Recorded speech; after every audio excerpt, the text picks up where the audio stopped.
আসসালামু আলাইকুম। কিছু বাবা মা আছে যারা সন্তানের জন্য খেয়ে না খেয়ে টাকা জমায়, রাতের ঘুম হারাম করে খেয়ে না খেয়ে সবসময় টাকার পিছে লেগে থাকে। মাত্র তাদের মূল লক্ষ্য হচ্ছে টাকা জমানো। ভালো খাবে না, ভালো কোথাও যাবে না, টাকা শেষ হয়ে যাবে বলে। কিন্তু আমার মনে হয় একটা সন্তানকে যথাযথভাবে মানুষ করা, সুশিক্ষিত করার মাধ্যমে তার দায়িত্ব শেষ হয়ে যায়।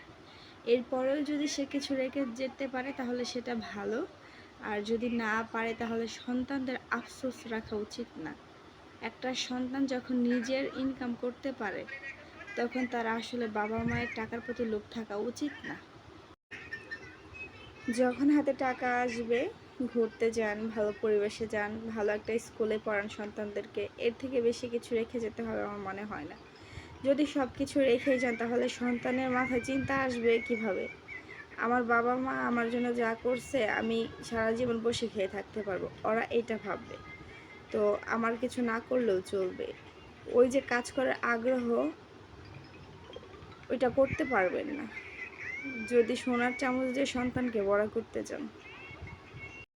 কারণ এরকম হাজারো লোক দুনিয়াতে আছে যারা মাথার ঘাম পায়ে ফেলে ইনকাম করে সন্তানের জন্য, অথচ কিছুদিন পরে সন্তান বছরও একবারও খবর রাখে না তার সেই বাপ মার।